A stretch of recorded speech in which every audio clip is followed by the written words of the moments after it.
In November 2025, the White House published a national security strategy. Buried inside 33 pages of language about supply chains, narco-terrorism, and extra-hemispheric powers was a single phrase that would have been instantly recognizable to a Guatemalan coffee farmer in 1954, a Nicaraguan guerrilla in 1927, or a Cuban sugar worker in 1906. The administration called it the Trump Corollary. After years of neglect, the United States will reassert and enforce the Monroe Doctrine to restore American preeminence in the Western Hemisphere, and to protect our homeland and our access to key geographies throughout the region. We will deny non-hemispheric competitors the ability to position forces or other threatening capabilities, or to own or control strategically vital assets in our hemisphere. The 2025 National Security Strategy. A corollary, not a new doctrine. An addendum to an old one. The same rhetorical move Theodore Roosevelt made in 1904 when he took the Monroe Doctrine, originally a promise to keep European powers out of the hemisphere, and converted it into a justification for the United States to police the hemisphere itself. Welcome back to Farms and Frontlines, everybody. I am your host, Max Terzano, and I'm joined as always by Major Jessica Rudo. And through Jessica Rudo. Yep. If you can't tell, it's been a while since we've recorded something. I mean, it really has been. We recorded with Dr. Kangemi before we even finished the Guatemala episode. And then, so it's been like over a month since we've recorded anything. But we're it's back. Been a crazy month. Jess has graduated from the National Intelligence University. She's much more intelligencer now. On a national level. On a national level, yep. With 4.0. So Thank congratulations, you. Jess. That's huge and impressive. And I'm sure there's some sort of bumper sticker we can have. My host is smarter than your honor student. I don't know. But that would be funny. But welcome back. Today we're doing just kind of a recap and capstone on the whole Banana Wars series that we've done over the past few months. It's been a lot of fun. I've really enjoyed doing this series. Learned a lot, but got to talk to some interesting folks. And the one thing that we're also going to do today is something that we talk about a lot, and we're actually going to learn from history because, as we've just mentioned at the start of this episode, there are some similarities we're seeing with the Trump administration national security strategy and the Roosevelt Corollary and Monroe Doctrine that was a big factor for the Banana Wars. Yeah, and we kind of hinted on some of these things throughout our episodes for this series. Like, this sounds really familiar. I wonder why, So we're kind of just putting all that together in this episode. Yep.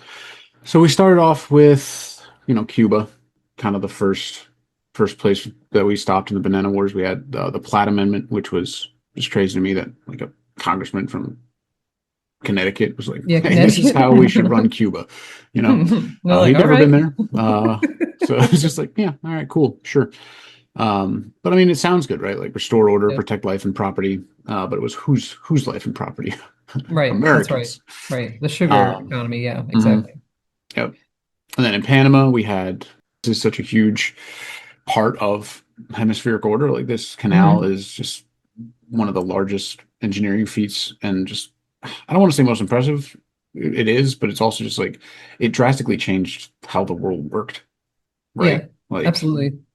And then the US was like, also, we own this. Thank you. We had a French guy sign the treaty for you, Panama, before your delegation even got to Washington. So don't worry about it. We took care of it. It's good. We're good. Yeah. Believe us. Trust us. We're good. So after Panama, we went to Honduras. That is also a really interesting case study. It is, the contract, the concession system. The guy that we focused on, Samuel Zamora, he has a coup in 1911 financed by Banana Company, right? That later becomes the United Fruit Company. And then a contract done by the other guy that we love to talk about, Bernays. And then we see unions allowed in Honduras. The Honduras, just everything that happened in Honduras, like the history there from those like 55 years or whatever, was just it might as well be fiction. Like it's a Russian immigrant sells bananas on the railroads, somehow Ripe makes enough bananas, money yeah. to finance a coup, like, Yeah.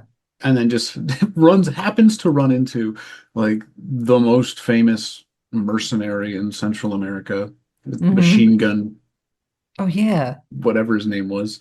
Oh, It was machine not Machine gun. Gun Kelly. No. And then the other guy's name was Christmas, wasn't it? Yeah, Lee Christmas. Yeah. Lee Christmas and like the Machine Gun Man. And then also the former like dictator of Honduras, who just all happened to be at like the same oyster bar in New Yeah. Orleans or something. That's right. Hey, I'm looking for a boat. And then they all hop on an old boat, an old Navy vessel. Hmm.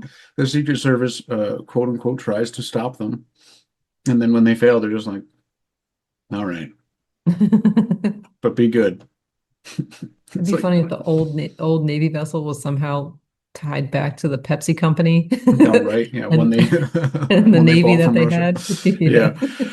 Yeah. Yeah, I tried looking it up a while ago. It was like the USS Hornet or something like that, and then it gave me Oh, like really? a modern day like battleship, and I'm like, Oh, that's not it. Theirs was yeah. like an old yacht. So I guess once that was like decommissioned and they used for a coup in Honduras, they were like, we're gonna repurpose that name. Yeah. Then after we go to Haiti and the Dominican Republic, so we look at that whole island of Hispaniola, Hmm. actual military operation there, actual military occupation. Operation Occupation. Yeah, that's what it was called. Yeah. The gendarme, the Guardia. I think that's really important though, because like we see that happen again and again where the Hmm. US comes in, especially later when they're like, oh, we're not doing force anymore. They like train the That's locals on right. how to be a military force, police force, etc. And then almost always that gets used to like overthrow the government or Yeah. something unfortunate, right? Yeah, so that is never, I do want to point out, sometimes that is the goal and those are covert operations, Hmm. but more often than not, that is not the goal. And Right. it's a byproduct Yeah. of the training force that has been stood up. Because training a local fighting force, very loosely putting it, is a huge special operations mission. It's a big part of like what they do, Yeah, and even they're very today, good at it. And then like even Yeah. historically they have been like the Guardia and Hmm. the Gendarmerie were well trained. Like there's a reason Yeah, they were able to do these things. But there was no training for like this is how to be a politician. This is how to run a country. right. This is the This is like balance of power. Yeah, there's yeah. none of that. And so There's you just see it go off the rails. And that is, like you said, something you see in Central America time and time again throughout their Mhm. history. So, And I mean like we saw in Haiti a ton of times, like they had the official Haitian army, but then there was mhm. like the separate army that belonged to the president because he's like, I know how this works. Like And Haiti has that's had recent military history, is coup what you're over saying. military. Yeah, Yeah. exactly. Hmm. So it's you can kind of still see the byline there, like Hmm. how it goes all the way through and connects. Yeah. And then there is a Senate hearing that documents all of this. And then I guess eventually changes it, but it's like decades later. Yeah, I think this was the first time where it was like, because this was the first time the nation went and started reporting on things. So it That's right. wasn't The Nation, which just, is the newspaper. mhm, yeah. Hmm. I mean, it was really the first time that like the public was starting to see like, wait, what are we doing down there? Because it was back in like the Right. 30s, 20s, 30s. It wasn't like national TV or news or anything like that. It was just like, this is what we're doing. Yeah. And it is interesting too, because the Nation is a African American Hmm. newspaper, Yep. but it is used in Senate hearings as like cause to investigate. Right. So that is very noteworthy, especially for the time Absolutely. period. And Yeah. I think it was really cool because what other like periodical, magazine, what have you, is better suited to go and report on what's happening in Haiti, Sure. right? Like, Yeah. If we're thinking about that, what the Haitians value. yeah, so Mhm. Yeah. it made sense. And they, more power to them. Like, good thing they did. Yeah. They were there to document all that was going on. Because it was crazy. I mean, I remember our first episode before we even talked about before we were doing the banana wars, you and I weren't going to talk about the occupation. We were just going to talk about food. And then we're like, wait a minute, wait a minute, wait a minute. Yeah. Marines walked into a bank, and then a day later, Took all the all gold. the Haitian gold was in Wall Street. What are you talking about? So, And then the like octopus tentacles that lead us mhm. to right Citibank and all this Yep. other craziness. Yeah. And Bernays and Yeah. uh shoot, what was his name? The Marine. War is a racket. Gosh, I know. Smedley We say it Butler. like, oh, Smedley Butler. That's it. Yep, Yep. Smedley Yep. Butler. There you go. Got it. Brought it back. Like, I'm like, we say it 1,000 Yep, times. in every episode. I thought it was interesting to cover because it wasn't like bananas and stuff like that, but it was Right. important to see how the US was kind of using it as a litmus test, like, will this Hmm. work? And then same thing with like Panama and all that. You can connect the dots and see how it evolved. It's going to lead to why things are happening today that the way they are Hmm. and where. Because hotspots in, 1899 are hotspots in 2026. Yeah, which is so sad. Yeah. But then we go to Nicaragua, and this was the Hmm. first time where the blueprint didn't work, right? Hmm. They didn't just give up and be like, okay, we're gonna do whatever you want until you leave, and then we Right. can we can figure out what's going on. Like Sandino just wouldn't stop fighting. Yes, that's right. They just kept doing it. So He they goes up in the mountains. He yep, he waits him out. technically he won, right? Until Yeah. like Yeah. till he didn't, because it was just, what was it, Somoza was Yep. the fellow that like, had a driver pick him up, and then they killed him in the car. Like, That's right. Yeah. so After like a peace meeting, right? yeah, right after the peace meeting at Yes. City Hall where Yes. they declared peace and everything was over, and then they killed him behind his back, and then Somoza Hmm. was the head of the constabulary that the US had trained, and That's then right. he overthrew the like official president. That's So right. it was just, we're seeing it, like we just talked about. And then we went in Guatemala, and that's where you see it change largely because of Nicaragua, right? Like they didn't, Hmm. there was the good neighbor agreement, or the good neighbor Yep. policy that Good came neighbor came from policy. Yeah. that. So it changed, and we've talked about it in our episodes about how they allowed Honduras to have labor unions and all that kind of Hmm. stuff while they were setting up the coup to Right. overthrow Guatemala, Right. and um for like doing largely the same things, but it was the real reason was the land grabs, right? Like, Hmm. they were trying to take land away from United Fruit Company and give it Right. to Guatemalans Land redistribution. Yeah. to farm. And it wasn't even the land that they were farming. It was land that it was like the buffer zone land. That's right. It wasn't being used. It was Yeah. unused land. Yeah. And they were trying to take it, and they were going to pay what the United Fruit Company had said they were It was paying for worth, it. yeah, Yes. And then the they were like, wait, taxes wait, they wait, were wait, wait, no, paying. no, Yeah. no, no, no, no, hold on, time out. We were lying to you this entire time. And Yeah. now, since our entire board is made up of extremely powerful people in the United States, like And the on the, CIA yeah, in the director, government. Yeah. the Secretary of State, we're not going to let that happen. Yeah. So then they get the coup, and Arbenz is overthrown, and that leads to decades of civil war. Yes. So Unrest. Yeah. bad times. And then, I mean, it goes all the way through, and we talked about like 2024's Chiquita verdict in Florida, where they were Hmm. paying literal like mercenaries and stuff Death to, squads. Yeah. yep, which is, never something you want on your like business history, paid It- death squads to, but does it even matter? Like, I mean, apparently the not, right? land Like, is because, still, yeah, then like nobody cares. Like, it's terrible. Yeah. yeah, they still own all the land. They still sell in all the grocery stores. Like, Right. and I mean, I feel like more and more people know about it, but they're just like, meh. It's the same thing with avocados. Like you can stop buying the bananas or you can stop buying the avocados and you're hurting the farmer, which has already Yeah, been hurt time and time again, exactly. Like, they're just trying to make a living. Like, So they don't have control over the cross-border sale and like where it's sold and all that stuff. They're just growing fruit. yeah.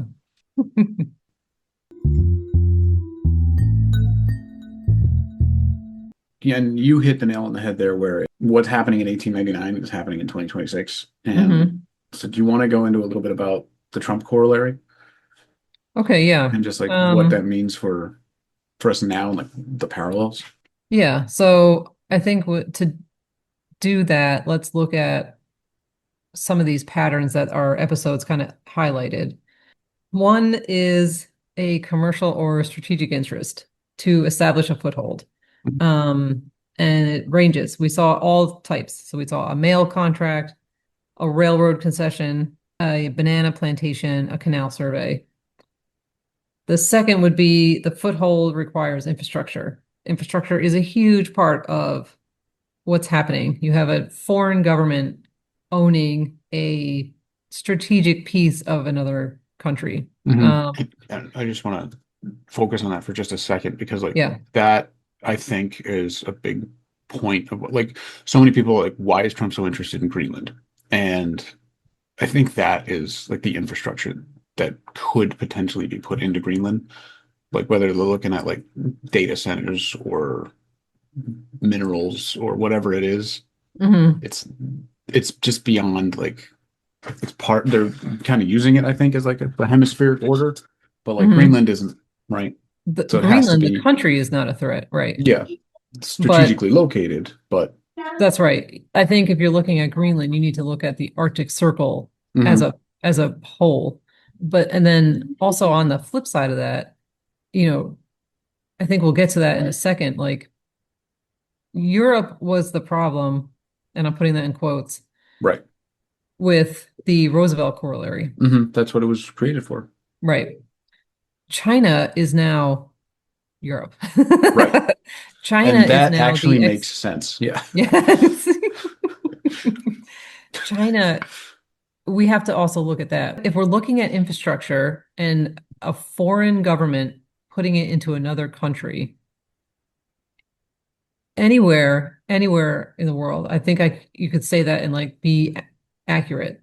Yeah. China has a foothold. Yeah. China Oh, yeah. has a presence. Hmm. And they're building and they're putting things in and they're making it so that it's important to whatever country it is in certain means. And it's exactly like what the United States was doing, where well, I'm saying the United States, but more companies, you know what I Right. Right. mean? Right. A Yeah. general, not necessarily just the government, Yeah. um, where it's an export corridor. Hmm. It's a means to get a thing out. Yeah. And whatever that thing And is, we've buried. seen that with the port companies in That's Panama, right. like the modern day port companies in Hmm. Panama. I know they have like a massive presence in India and the Indian Yep. Sea. Yep. Even in Africa, they're working like a lot to build up Huge African across the countries. continent. Like, yeah, like it's not Yeah. just one place. Like they're investing a ton. So, But they're everywhere. I mean, mhm, I went to Grenada, which is a teeny tiny country right. in the Caribbean. And the US representative there, they don't have a full-on ambassador. Mm. She's whatever there's another word for it, but like half ambassador, whatever it is. I don't The even know. liaison, yeah. Yeah, I don't know what she's called. Consulate. Okay, yeah. Either way, the US representative that's in Grenada said the biggest threat was Chinese presence That's in crazy. Grenada, which Yeah, in is Grenada, which is what like are they taking? The nutmeg? right, Like, right. yeah.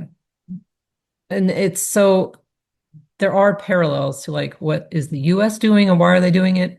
Why are we doing it, I guess?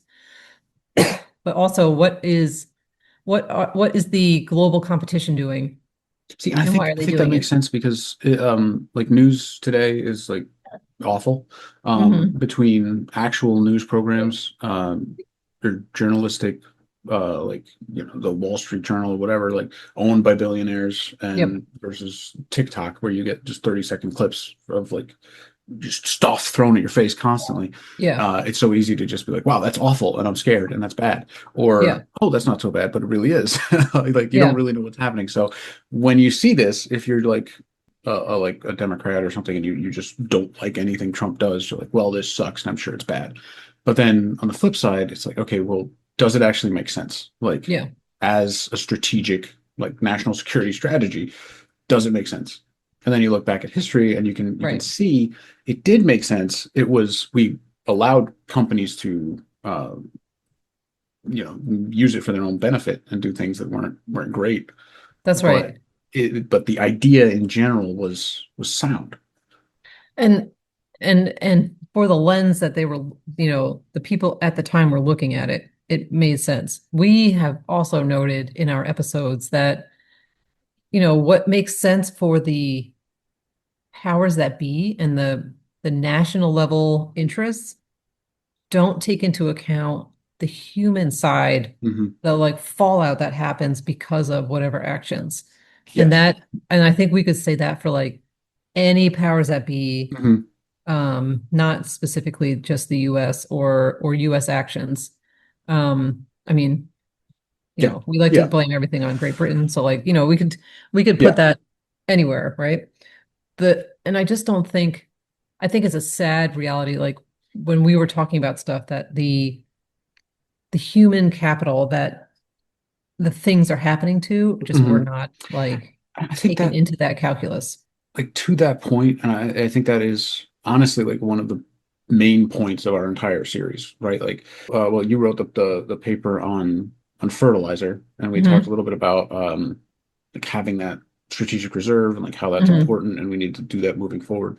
I feel like there's room to create like a human capital piece, and like whenever there's any projects or interventions or invasions or whatever, like that Right. has to be baked into the thought process because there's never an exit strategy or like how are we going to make this place like we're going in for a reason, but when we Hmm. leave we don't want it to just be a completely destroyed war zone where the next generations are going to be like these people suck because they did this Right. to our country. No, right. And it leads to problems that need to Hmm. be addressed, or Yeah. they come and resurface, right? And then it's another fight that has to happen later Yeah. where, yeah, I agree with you. Like we just didn't, well, let me not say we, like I'm not in that They. room, Yeah, yeah, they.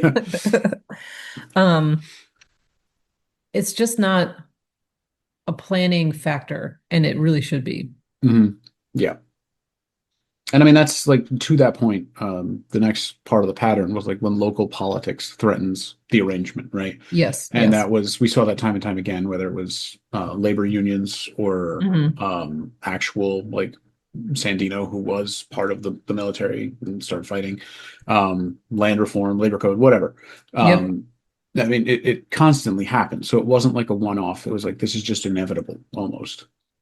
I mean, people are people, right? They're going to react, and Yes. that reaction needs to be calculated, thought about. Yeah. You can only poke an animal so many times before it starts fighting back. Like, and that was something that hopefully, this whole episode is about learning from history. So it's like Yeah. moving forward. Like, I mean, with the things that we have done thus far with like Venezuela and like the way we talked, again, not we have talked And to like Canada and Greenland is not great. And right. And we're hopefully, talking like 2026, yes. 2025, 2026 time period. Yeah. Hmm. Um, there's definitely improvements to be made in that front. Yeah. And it just, I think just understanding what has been done and what happened because of those actions and how they parallel what's happening now. Like it just, even if you are like, okay, I'm fine with that history, like, which nobody should be, Right. it should still be a factor. Like it should Right. still be something that's considered because, we say this all the time, like, why are we doing this again? Like we Yeah. learn, why did we not learn Yeah. from And this I think already? that's Yeah. something that we should really learn from the Banana Wars too, was like the whole speak softly and carry a big stick. Like at this point, Hmm. the stick is established. Yeah. Like you don't need to show the world the United States has a powerful military. Like that is understood at this point in time. Like with Roosevelt, it was maybe not so much, right? Like there was technically a new thing like going into the Caribbean and like establishing all that, but like I guess the Roosevelt Corollary, right, was part of Hmm. the offshoot of the Monroe Doctrine, where it's like Europe, it's not your playground. Like Yeah. go away. Yeah. This is ours, and we're willing to defend it, and we can. But at this point, the world has changed. It has. And I don't know. I mean, I was ready to like agree with you. And then when you put it out like that, but then, like we just said, China is everywhere.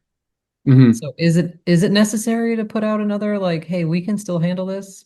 I think it is, but not so much through like Means in which is it being done? yeah, like the way like yeah, like when we went and captured the Maduro in Venezuela. Hmm. Like, does that stop China?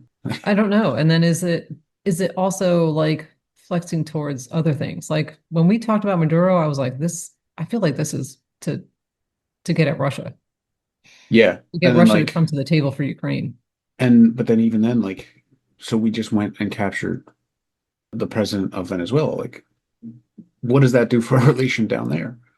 Like, I know there were some people that they were trying to build up to be like, this is a great thing. Like, thank you so Hmm. much for what you did for our country. But then other people are like, we're a sovereign country. Yeah. Yeah. And I don't know. There's probably more to that than we For know, sure. or It's a that has whole been, a whole thing. We're just yeah. speculating here. Yeah.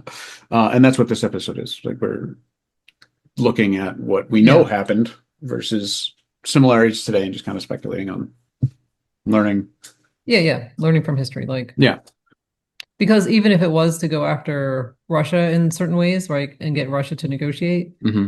when we talk, we haven't really talked about my fertilizer paper, but like what we put in there, it's just now it's opened up. Well, that also would tie in Iran and then closing the Strait of Hormuz. It Hmm. has opened up like, okay, but now they can sell fertilizer Yeah. because there's more people that need it and Right. want it. And I think And they made that's sorry. billions of dollars selling fertilizer. Yeah. It's insane. Yeah. In a month, like 3 months. Since the It's closing, right? Yeah. yeah, it's wild. And I think that's one of the things that we really need to pay attention to is just the world is so much more interconnected now than it was during the banana wars. It was Mhm. global trade was still a thing, but now it's just like you close the Strait of Hormuz and like you see gas prices and fertilizer prices and all of these things just go through the roof. Like it's so interconnected now, Yeah. and like it's only helping. Like we talked. I mean, we briefly alluded to Russia's trade with China, like in their how it's just really driving things that way, Hmm. in a large scale way. So it's I don't know, like you can't make a decision without thinking about how it affects literally everything else. Yeah. Yeah. And I think that's the main thing here is that we have templates now to see like how does this affect everything else? Like what should we Yeah. be paying attention to? Yeah. And I mean, if we don't know, we should look back at history. Like, have we tried to do this? Yeah, And like if we did, what did we do? there should be templates. Like we've got 250 years, which may not be a long time to other countries, but it's decent enough that we've been interconnected and part of the global economy for so long that there should be examples that we can look back at.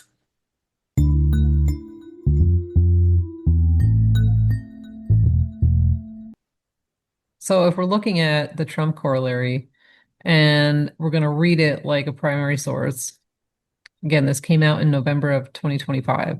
Yeah, so So real recently. yeah, one of the lines, we want a hemisphere sorry, we want a hemisphere whose governments cooperate with us against narco-terrorists, cartels, and other transnational criminal organizations. I mean that So, makes sense, right? and it's a lot, it's a good goal. Yeah, agreed. Yeah. The parallel is this is the classic wrongdoing or chronic wrongdoing clause that was in the Roosevelt corollary, Hmm. just kind of repackaged with a different enemy face. Right, Yeah. In 1904, the disqualifying condition was financial mismanagement that invited European creditors. right. In 2025, when it was written or put out, it's narco-terrorism. And I wonder even if it was put out now in July of 26, if that would if that, Would stand. repackaged enemy would be a different thing Right. versus narco-terrorism. Hmm. I mean, I guess it makes sense because like narco terrorism. I mean, we've talked about transnational crime Hmm. organizations and their Hmm. prevalence in the region. Um, but yeah, I mean, it's also just like it's harder to like if you squint, you could see it, but like with the Roosevelt corollary, like you could see France's footprint. I mean, their whole boot and foot was in Haiti, right? Yeah. Like with the debt and how they were trying to run the country and everything like that. And then Yeah. even with the Spanish and Cuba, like it was very obvious, like they were Hmm. there, right? Um, so here it's less of a like an actual quote unquote enemy and more of a like a foreign country and versus like a these weird transnational criminal organizations that are That's right. evolving Yeah. A and like little more turning into nebulous, right? It's not yeah. like something with borders that we can Hmm. focus on. Yeah, which Um, opens up the boundaries of like I mean, like we saw, like they were uh, bombing the boats. Just like, yeah, those were definitely terrorists.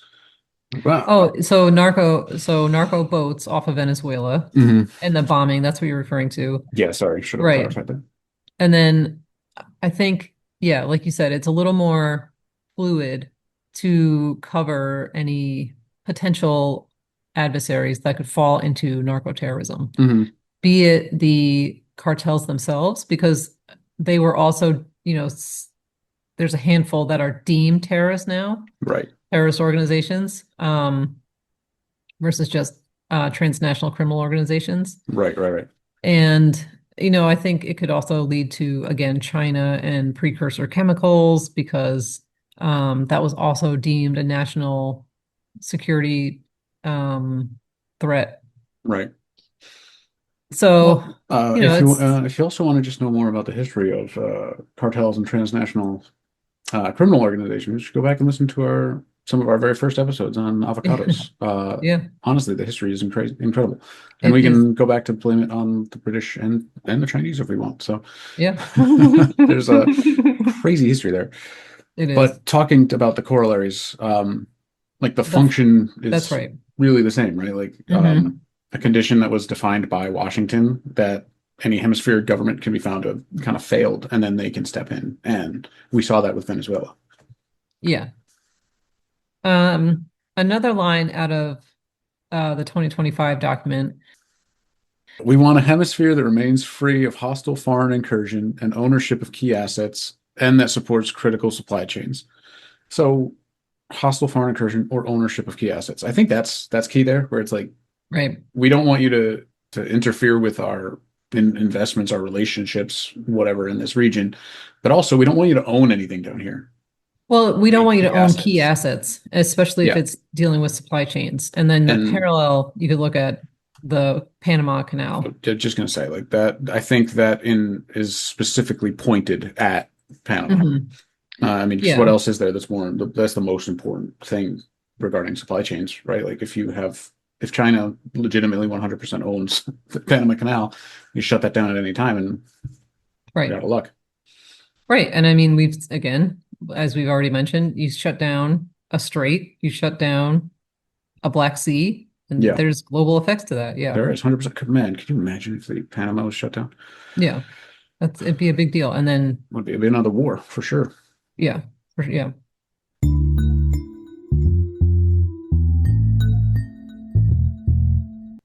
Greenland is interesting, but it's interesting in the bigger Arctic Circle context. Hmm. And I think the same thing goes for Canada, right? Like Canada reaches into the Arctic Circle. Like, and there Hmm. was the messaging from President Trump was Hmm. abysmal, just Hmm. saying like we could do a better job, blah blah blah. Like there was absolutely room to, in this day and age, just strengthen alliances and say we have a common potential enemy in the Arctic Circle. Maybe not even enemy, just something we need to watch out for. The messaging could have been a lot stronger, but Yeah. now we're here regardless. And the reasoning behind that, I think we can see if we look at the Banana Wars and the Monroe Doctrine, Roosevelt Corollary, Trump Corollary. Well, yes. And then additionally to that, we're thinking security, but also assets. Mhm. There is a lot of speculation what is going to be available when I'm saying when these ice caps Mhm. shrink. Yeah. And I know Russia's putting like the current, like, and have been for years, have been exploring the area like Hmm. in depth. Right. They've spent a lot of money, a lot of time in the Arctic Circle. Hmm. And who knows if they're going to be able to, because things are not going super well with them regarding Ukraine. That's right. And yeah, I just think it's interesting to watch, something to put on people's radar. Mhm. Yeah, and I won't say anything else. So, Yeah, 'cause- that's that intelligence degree right there. yeah, yeah. 4.0, folks. You can read between the lines on that one. Wink, But wink. yeah, we won't. We try. I will try not to take up too much more time here. But you already mentioned China. The it's not fruit companies anymore. It's more direct. Information environment is incredibly different. It was an investigative journalism from the NAACP and the Nation that we talked about, that really Hmm. helped bring some of this stuff to light in the public eye. It's much harder now to keep Yes, things yes, hidden yes. on a global scale. So I guess that is something that we can talk about real quick. Like, does transparency about the doctrine make it more or less like the historical pattern? Like, I think, in my view, people may not even know. I wouldn't expect most people to know what if you mention like the Roosevelt corollary to them. Like they wouldn't. Oh yeah, sure, I know exactly what you're talking about. Hmm. But like the Trump corollary now, when it's in the news, it's more easily accessible to the internet and all that kind of stuff. Or even if they don't know what they're Right. talking about, they still see them talking about Greenland and Canada on TV or whatever. Right. So does it make it? Does the transparency change it drastically? I would say yes and no. Yeah, I would also have to say yes and no. I think there's lots of people that read it and dissect it, right? They Hmm. went through that thing. The everyday average citizen, like Hmm. just hoping to get to work and get back and you know what Yeah. I mean? Yeah. Like Exactly. Yep. they're They don't like, have Bernays telling them whatever. how to feel about this one, right? Yeah, yeah. Like I don't see a parallel with Bernays, and frankly, I hope there never is a parallel to Bernays again. I But don't know, but I mean, like maybe there is because, bro, watch this. Maybe there is, and you can link that to China. China is TikTok, right? Like TikTok's yeah, yeah, algorithm. yeah, yeah, yeah. TikTok, if TikTok's how you're getting your news and you have 8 seconds and you're getting fed an algorithm that's only showing you certain things, Hmm. I Well, I mean, it mean, is, as right? as we That's have seen, China, what China shows China is very hmm different from what they show the Western world. So yes, yep.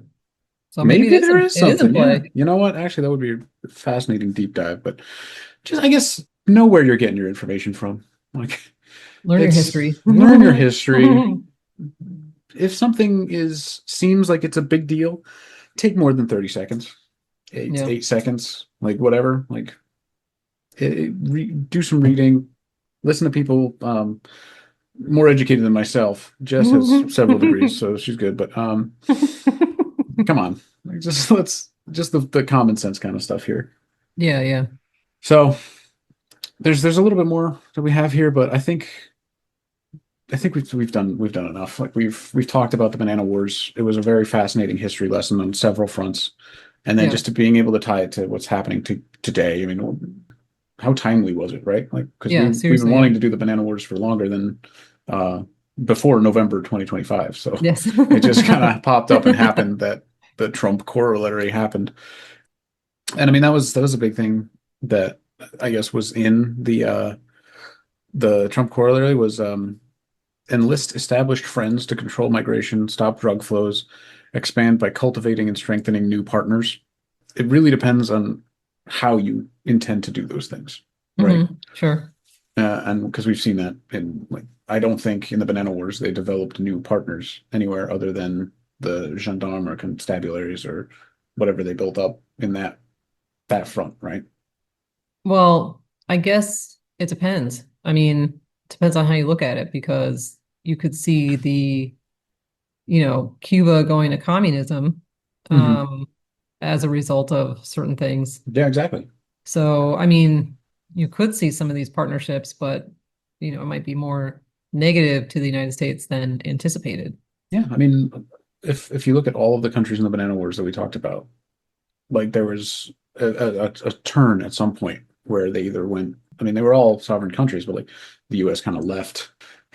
We've talked about what happened with Haiti. Like Hmm. the Garda that was in the Dominican Republic was awful, Yeah. led to a dictator. Same thing in Guatemala. Like, so Again, it's that hopefully human we capital learn. fallout that just not put into that equation. Yeah, so I guess what I'm saying is like these are just things that need to be thought of before you just Hmm. act as a country, as a nation, as like an actual security strategy doctrine. Like Yeah. these are things that we need to think about that we should have learned from history, but here we are. So we're learning There from was, history. yeah. And something we learned, right? A point from history, a little beacon of hope with Dr. Kangemi talking about Father Greg Schaefer, Yeah, um, and giving that and the power good work back that to he the was people. doing. Yeah, right. That's Yeah. right. Back to the people and like helping some of that fix some of that fallout that we mentioned several And times already. it worked so well. The numbers from that episode were just staggering. So, and it Yeah. wasn't like they were doing anything insane. They were just No.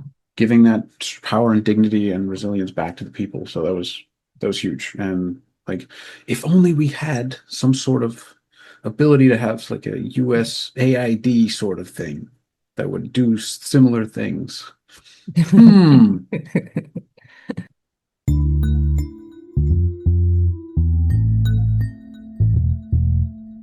If you want to see sources, stuff like that, please follow us on our newsletter. It's farmsandfrontlines.substack.com. You can reach out to us anytime at farmsandfrontlines@gmail.com. If there's anything you want to hear about, send us corrections. So anything. Just tell us we're doing a good job. Congratulate Jess on her 4.0. Anything. Thank you so much for listening. We really enjoyed this series. I mean, I know I did, Jess. Yeah, for sure. Speaking for you, but we don't know exactly what we're going to do next, but I have some ideas floating around. I thought it might be fun to dig into the East India Company because they're insane. I got to look at some of their records, like their actual documents when I went to London. That's cool. Yeah, all right, I looked specifically at the opium stuff. It was cool. All right, so maybe Jess and I are going to take a trip to London again. I don't know. Write it off. Yeah. It's a write-off. Follow us at gofundme.farmsandfrontlines.com. But thank you so much. Listening means the world. This is not a complete side note, but I was on vacation and then I didn't check anything for the podcast and came back and we went from 38 countries to 80 countries having listened to the podcast. We went from like 1,300 downloads on Spotify to like almost 2,000. So thank you all so much. At first I thought it had to be like bots, but then the average consumption rate was like 87%. So you're listening and we appreciate it. Very interested in Thanksgiving. Yeah, y'all love Thanksgiving. So if you just want us to talk about Thanksgiving, we'll do a Thanksgiving live feed. This is a turkey leg. All right, I'll shut up. That's it for me. Thank you all so much. We appreciate it, and we hope you enjoyed the series. All right, we'll talk to you later.